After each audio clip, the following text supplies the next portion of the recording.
In the warm and lived-in embrace of the Romano apartment, viewers of the 1970s are instantly transported into a world that feels both intimately familiar and refreshingly honest. The opening scenes of this transcript from One Day at a Time capture the everyday rhythms of life for Anne Romano, a divorced working mother raising two teenage daughters in Indianapolis. The episode begins with a delightful slice of domestic chaos centered around young Julie's spelling struggles. A moment that perfectly encapsulates the blend of humor and realism that defined this groundbreaking sitcom. Julie insists she is adamant about not spelling on a Saturday, repeating the word in fragmented attempts that highlight both her youthful defiance and the universal frustration of homework intruding upon weekend freedom. Anne, ever the patient yet firm mother, gently persists, reminding her daughter that responsibilities do not vanish simply because the calendar reads Saturday. This seemingly minor exchange sets the tone for the entire script, revealing the delicate balance Anne must strike between nurturing her children's independence and maintaining structure in a household without a traditional father. My figure. As the dialogue unfolds, one cannot help but appreciate the sharp writing that mirrors the realities of single parenthood in the 1970s. Anne is not portrayed as a flawless superwoman but as a relatable woman juggling work, parenting, and personal desires.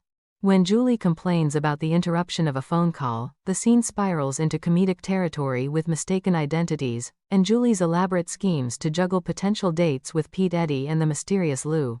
These interactions showcase the show's keen ear for teenage vernacular and the social pressures facing adolescent girls during an era of shifting norms around dating and independence.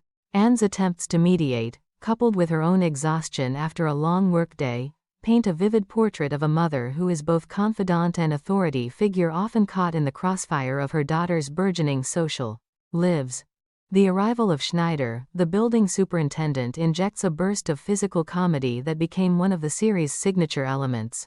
His bumbling efforts with the vacuum cleaner and his playful banter, including the unforgettable line about not getting dirt in the newly repaired machine, provide levity while underscoring the everyday maintenance of a modest apartment life. Schneider's character serves as a foil to Anne's independence, offering unsolicited advice and comic relief that highlights the close-knit, sometimes intrusive nature of urban apartment living in the 1970s. His presence reminds viewers that community support, however imperfect, often fills the gaps left by absent family structures. What makes these early scenes particularly resonant is their grounding in historical context. The 1970s marked a pivotal time in American society, with rising divorce rates, increasing numbers of working mothers, and evolving feminist ideals challenging traditional family models. One Day at a Time was revolutionary in centering Anne Romano's story, drawing from creator Whitney Blake's own experiences and reflecting broader cultural conversations about women's liberation. The script does not shy away from the financial and emotional strains of single motherhood. Anne's modest apartment, the outdated vacuum cleaner that has outlasted her marriage, and her visible fatigue after work speak volumes about the economic realities many women faced after divorce. Yet the writing infuses these challenges with warmth and humor, avoiding preachiness in favor of authentic character moments. Delving deeper into character insights, Anne emerges as a pillar of quiet strength and subtle vulnerability.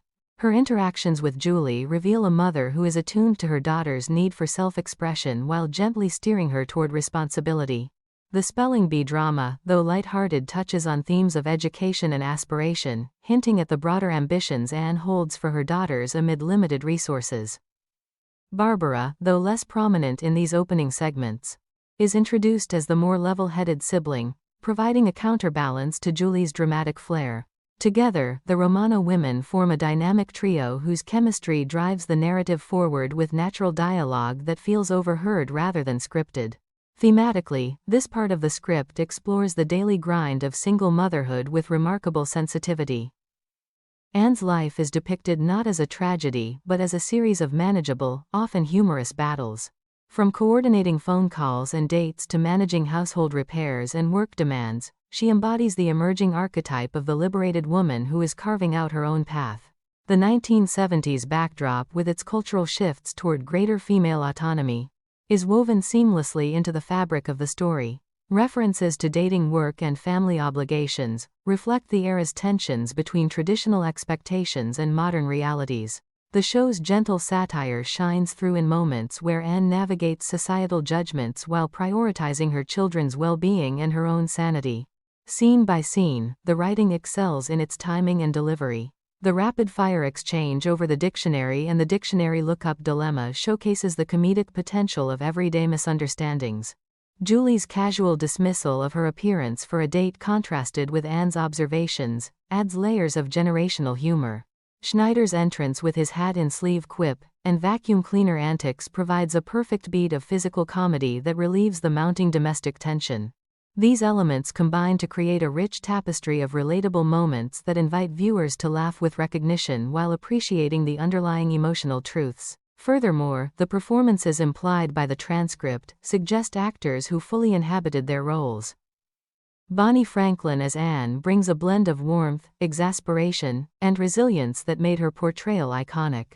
Mackenzie Phillips and Valerie Bertinelli as Julie and Barbara, respectively, capture the authentic voices of teenagers grappling with identity and family changes. Pat Harrington Jr.'s Schneider delivers his lines with impeccable comic timing, turning what could be a one-note neighbor into a beloved source of chaos and heart.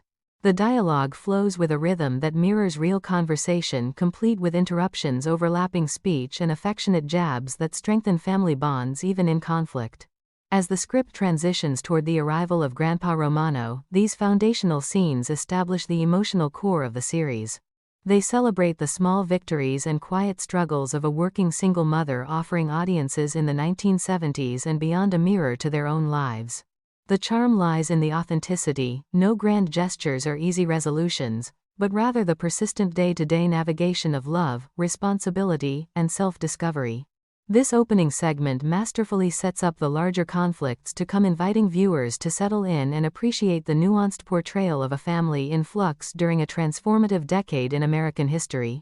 The brilliance of One Day at a Time in these moments is its ability to blend sitcom conventions with socially conscious storytelling.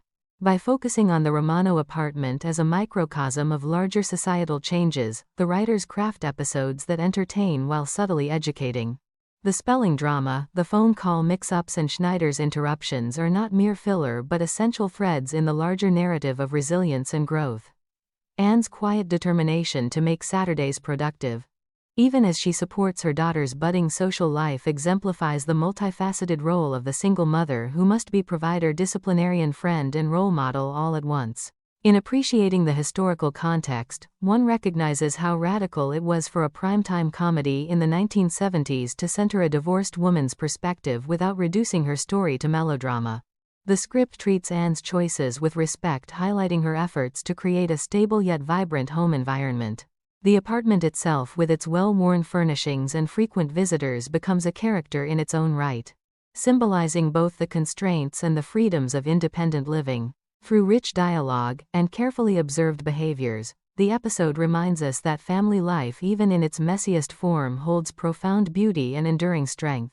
This initial exploration of daily life in the Romano household establishes a foundation of empathy and humor that carries throughout the transcript.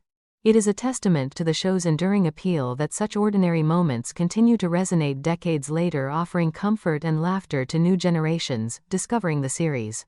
The writing, timing, and character dynamics here are exemplary, capturing the essence of what made One Day at a Time a landmark in television history.